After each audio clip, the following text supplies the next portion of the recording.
شروع اللہ کے نام سے جو سب پر مہربان ہے، بہت مہربان ہے۔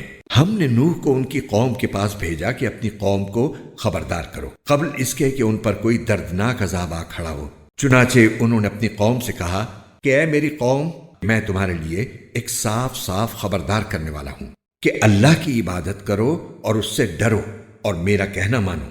اللہ تمہارے گناہوں کی مغفرت فرمائے گا اور تمہیں ایک مقرر وقت تک باقی رکھے گا۔ بے شک جب اللہ کا مقرر کیا ہوا وقت آ جاتا ہے تو پھر وہ مؤخر نہیں ہوتا۔ کاش کہ تم سمجھتے ہوتے۔ پھر نوح نے اللہ تعالیٰ سے کہا کہ میرے پروردگار، میں نے اپنی قوم کو رات دن حق کی دعوت دی ہے، لیکن میری دعوت کا اس کے سوا کوئی نتیجہ نہیں ہوا کہ وہ اور زیادہ بھاگنے لگے۔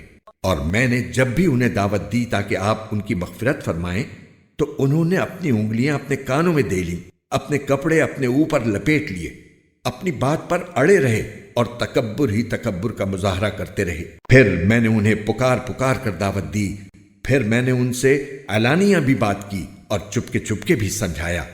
چنانچہ میں نے کہا کہ اپنے پروردگار سے مغفرت مانگو، یقین جانو وہ بہت بخشنے والا ہے۔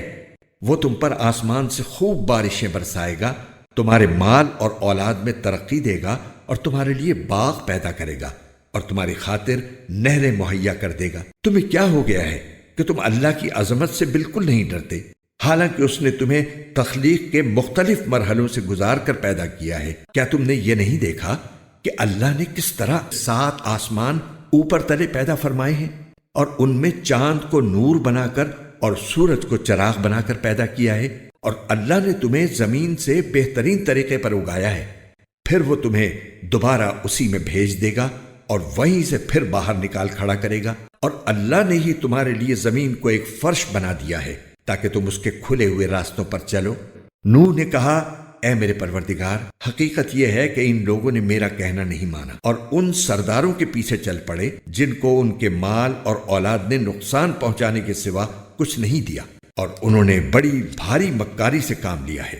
اور اپنے آدمیوں سے کہا ہے کہ اپنے معبودوں کو ہرگز مت چھوڑنا، نہ ود اور سوا کو کسی صورت میں چھوڑنا، اور نہ یغوث، یعوق اور نصر کو چھوڑنا۔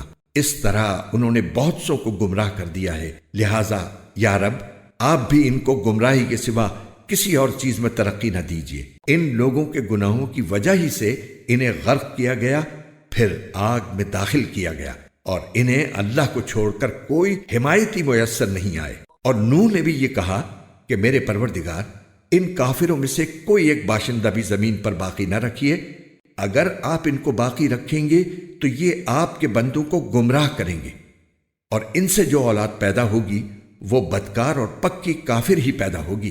میرے پروردگار، میری بھی بخشش فرما دیجئے، میرے والدین کی بھی، ہر اس شخص کی بھی جو میرے گھر میں ایمان کی حالت میں داخل ہوا ہے، اور تمام مومن مردوں اور مومن عورتوں کی بھی، اور جو لوگ ظالم ہیں ان کو تباہی کے سوا کوئی اور چیز عطا نہ فرمائیے۔